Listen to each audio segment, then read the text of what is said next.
Alright guys, it's been a while since I did any scooter or motorcycle reviews, and I just bought this scooter last week, and I'm really excited to give you guys a first impression on this fantastic little scooter. This is the Piaggio Fly 150. So it's a 150cc scooter made by Piaggio. Keep in mind, this scooter is not made in Italy, it's made in Vietnam, so it's an Asian produced scooter from Piaggio. The engine that's used here, supposedly it's the same engine they also use for their most expensive scooter, I think 946 or something like that. Very reliable engine, and the parts for the engine are widely available, so it's very easy to maintain. Now, in this video, I want to give you my riding impression and also tell you what to look for when you're looking for a similar Fly 150 that's probably around 10 years old. Things to look out for, okay? So first thing first, I'm very impressed with the performance of the Fly 150 from 2014. This is the generation 2, which came out in 2013. Before that, they had the first gen, which came out from 2000, I believe 2009 or 2006 to 2012. This is 2013 and up model, and not much has changed for the entire generation 2, and so everything stayed pretty much the same. What I'm most impressed about is the performance of the engine. Okay, so when I first bought it, I went to the place to pick it up, and I did a little test ride around the city, Miami Beach. So it was, no high speed, and it just feels pretty snappy, and it's also very lightweight, a little bit more than 200. I think it's 270 pounds or 230 pounds gross weight without any gas or whatever, so quite light compared to my last motorcycle, which is Kawasaki Z1000.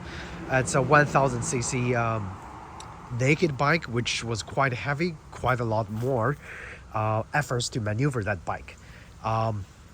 So when I rode on this, it felt very, very comfortable in the city. And why I went there to pick it up, and then drive it back to my house, my wife was in front of me and I was following her. We have to go through a section of the highway, which I really don't want to do with a scooter. Now this 150cc, I was able to keep my speed up at above 60 miles per hour, which I was quite surprised. Okay, so 150cc, just keep in mind the Fly 150 is able to go 60 miles per hour and up. I did not use GPS. The speedometer said it went for around 65 miles per hour, so I would say it's probably going to be around 60. So that was quite impressive, and again, it's highway capable, but I wouldn't use a 150 for highway riding. It's mostly just going to be around the city, grocery shopping, and have fun, right? Keep in mind, 150cc here in Florida requires a motorcycle license. So anything above 50cc, you need a motorcycle license. I've had a license for like over decades, so I'm pretty familiar with riding all kinds of bikes. But if it's your first scooter, you buy it. Before you buy it, you have to go pass a motorcycle license test, okay, before you can ride it legally in Florida. Insurance is very cheap. I got the insurance before I went there. The insurance is $75 for the whole year, and that was with almost maximum amount of liability coverage here in Florida. In Florida, it's no fault state, so that coverage is mainly just covers if your scooter hits someone else, okay? But it's still plenty of coverage, and I bought this scooter well under $1,000. So for me, it's a no-brainer, a great value, and I'm really happy about this purchase. It's also very capable in terms of storage. Now I'm going to show you guys the storage space that I'm also very surprised for what this scooter offers. Okay, so you have a little glove compartment, but this glove compartment is nothing fancy. You access that by pushing the button when it's at on position, or when it's at off position but not locked. When you press this, you can see one area is totally blocked. This is the battery access. So for this model, Piaggio put the battery right here at the front, which is a little weird, but I guess it's also an advantage because I'm going to tell you guys why in a little bit. On the other side, I have all the basic tools. I have a 14mm wrench because some of the screws or bolts inside the scooter requires a 14mm, and so I have both of those. And that's pretty much all you can fit. You can fit a smaller cell phone maybe. So this is the area, not very big. Okay, all your registrations right here, but the glove compartment is not big. You have your access to the fuel door. The key is matched to your actual key.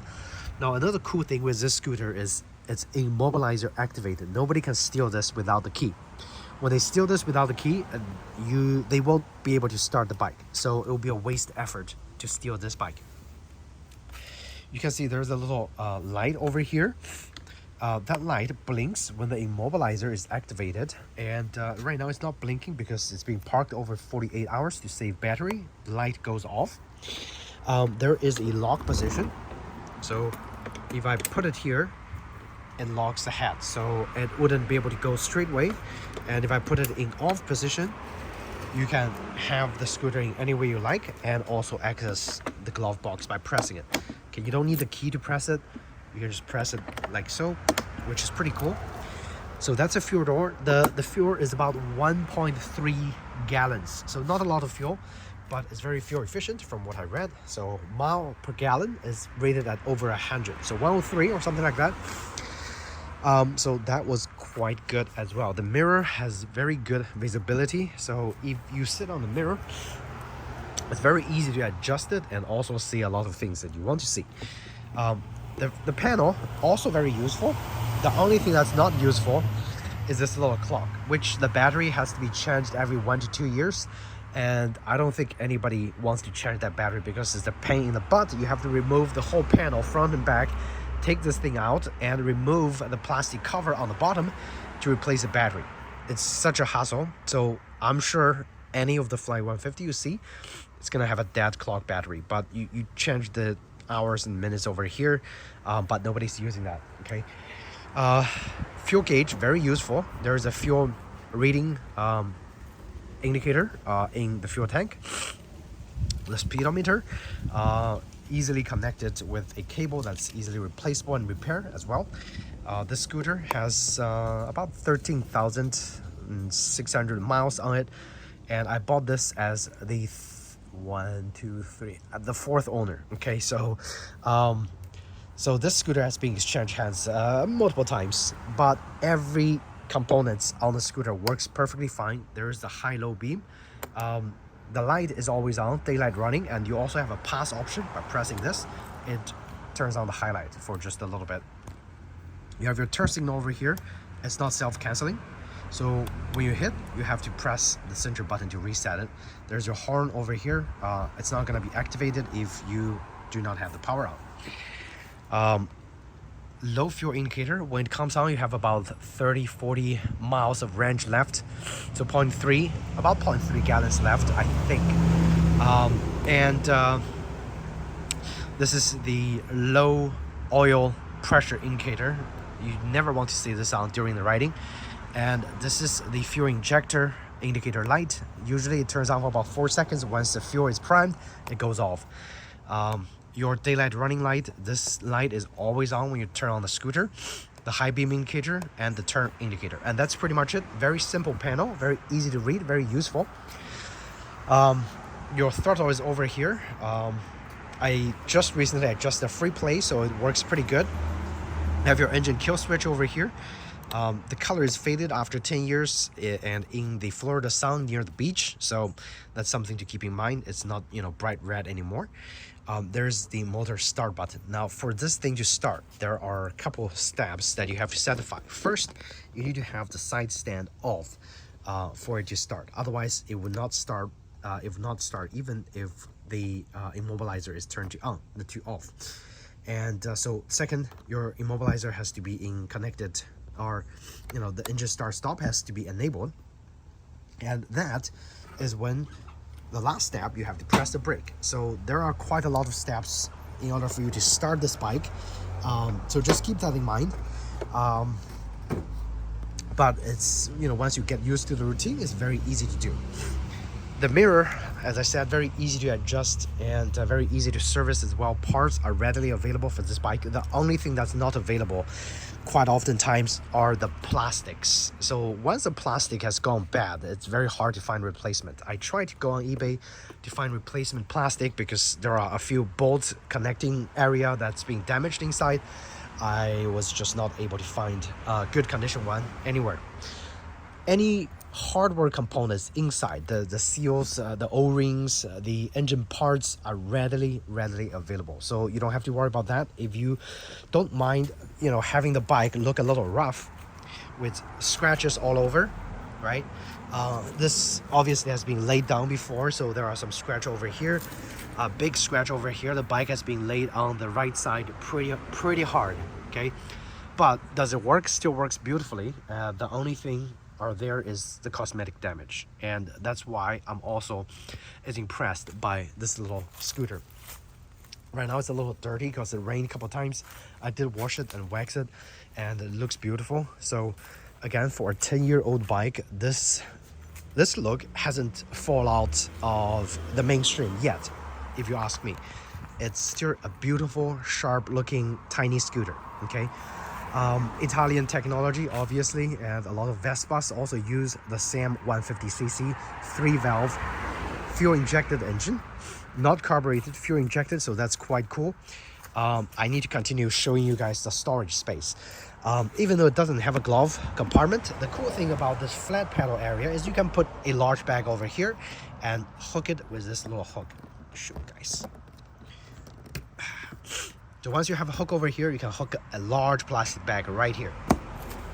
Your feet can rest here, your feet can rest here. So quite a lot of space for your feet to rest. I am 5'7". This scooter is the absolute perfect size for me. If you're 5'10" and up, it might be a little bit too big, too small for you. And if you're 5'4" to 5'5", I still think this is a very capable scooter. If you scoop to the front a little bit, you for sure is able to have both feet on the floor. Very cool.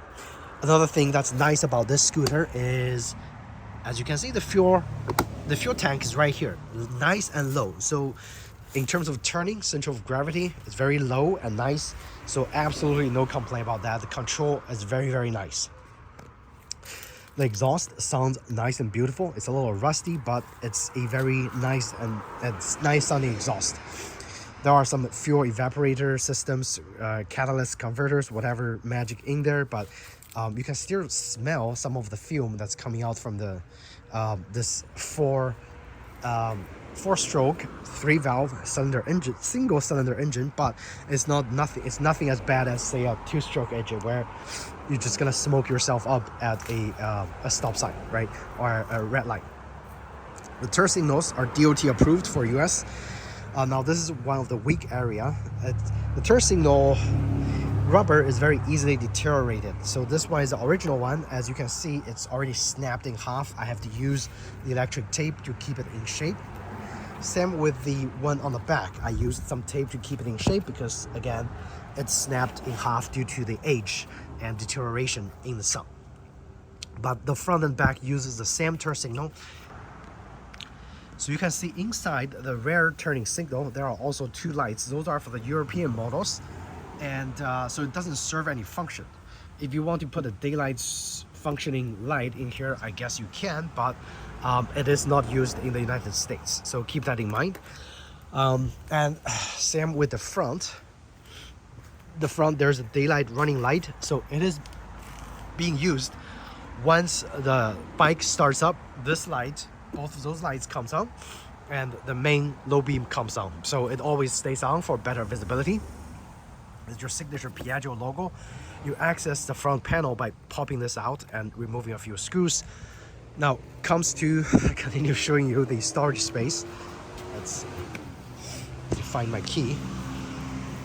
All right, so this blue key is very important. This is your slave key.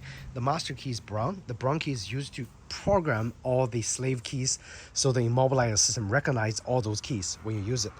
Now this is aftermarket. The previous owner got this aftermarket, so it uses a different key. There's no Immobilizer, it's just keyed differently. I'm going to show you the luggage rack. it should fit a full face helmet, or at least a 3/4 inch helmet nicely. Have a air pump pressure indicator right here, and so quite a nice storage bag, and this is color matched, so pretty cool.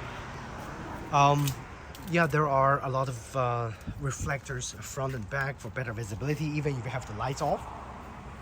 The classic CVT transmission that's being used again in a lot of other Vespa 150s, so very easy to service, very easy to maintain. You have an adjustable shock right here. Right now it's at the lowest setting, so softest setting. If you have passengers, you'll want to turn this up to 3 or 4 and then pump up the rear tire pressure to accommodate for the extra sag. Otherwise the back is gonna bottom out if you hit something hard. Airbox is right here, it's hidden. Obviously the engine is in the front, it's not accessible, but I did buy all the fresh fluid. I bought the gear fluid, I bought the oil, fresh oil, I bought the new spark plug.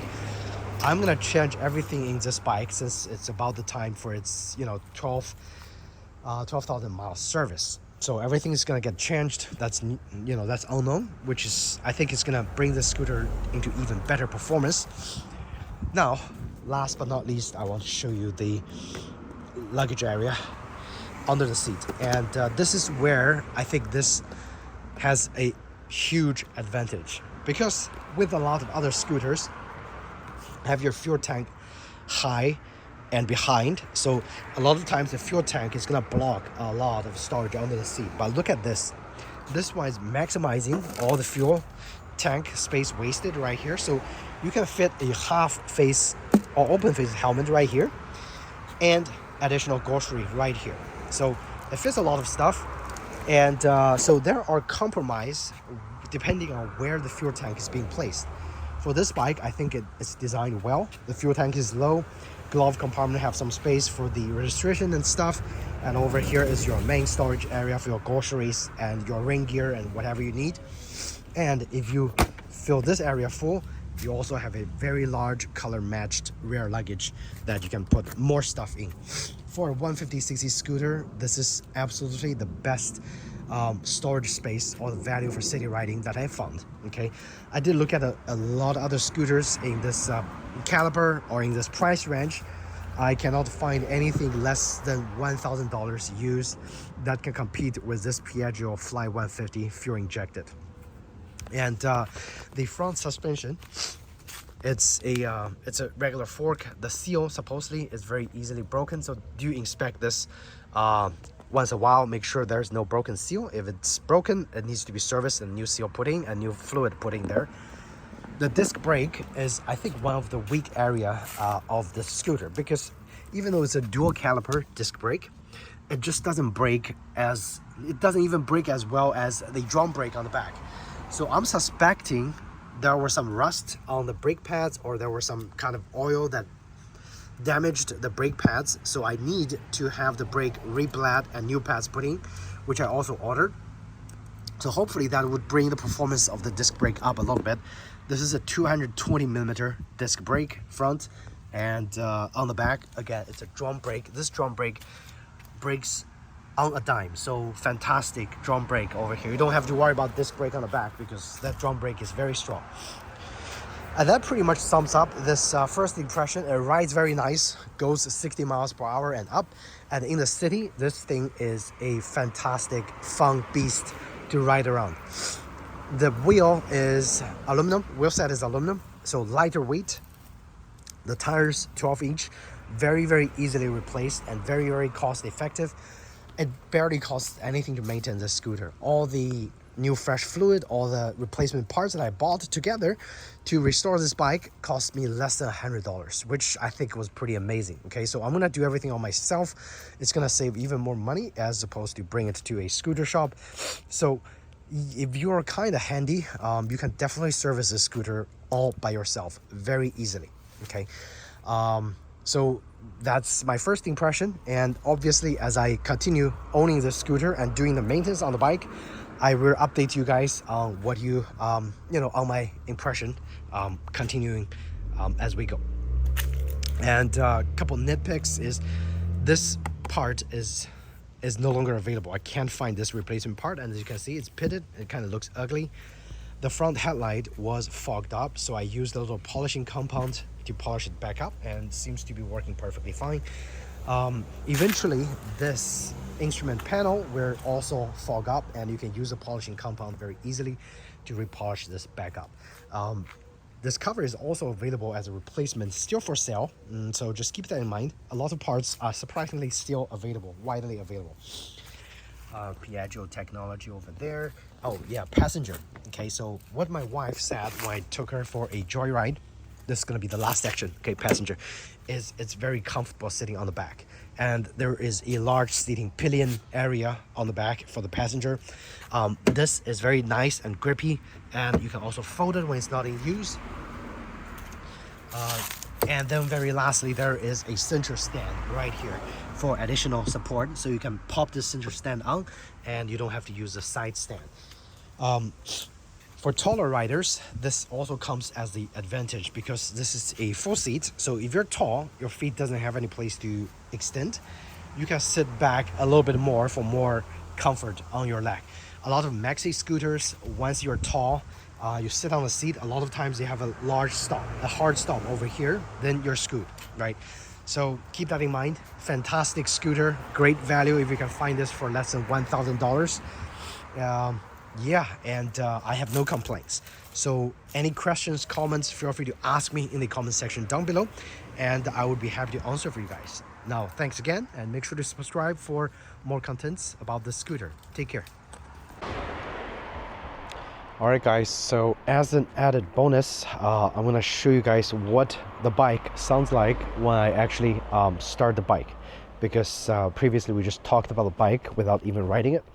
So I'm just gonna do a small neighborhood ride, and you guys can get a good feel what this bike feels like. I also need to get the mirror readjusted, so bear with me once we're riding around the neighborhood. Okay, so kickstand off, and it's gonna start. Starts right up.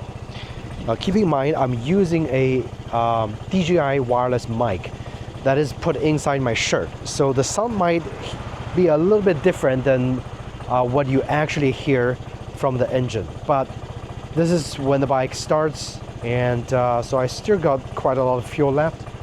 I'm just gonna back out and start riding around.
Alright, I usually like to come to this spot to adjust my mirror, because right now it's not properly adjusted.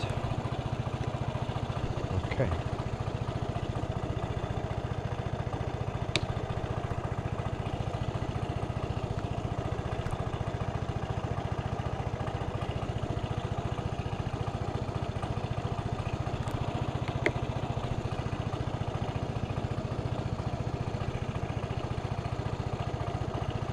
All right, looks pretty good.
Now, it's also a beautiful day.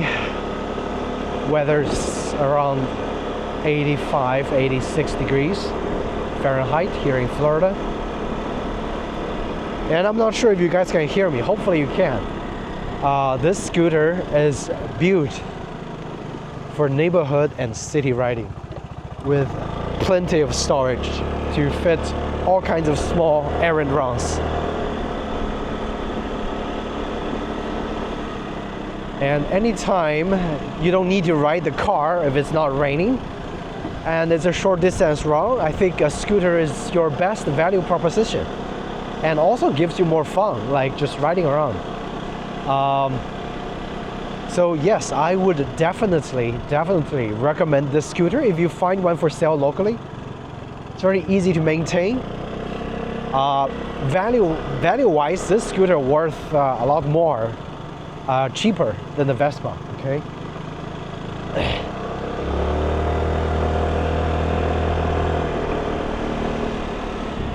Probably get this scooter for half the price of the Vespa, and same engine, more storage. I mean, what else would you ask for, right? Hope you guys found this video helpful, and if you did, please do hit the like button or subscribe to my channel. And as I do maintenance for this scooter, definitely stay tuned on how to take care of this scooter for it to give you maybe 50,000 miles, 60,000 miles, you know, out of the scooter for less than $1,000. Thanks again, and I'll see you in the next video. Take care.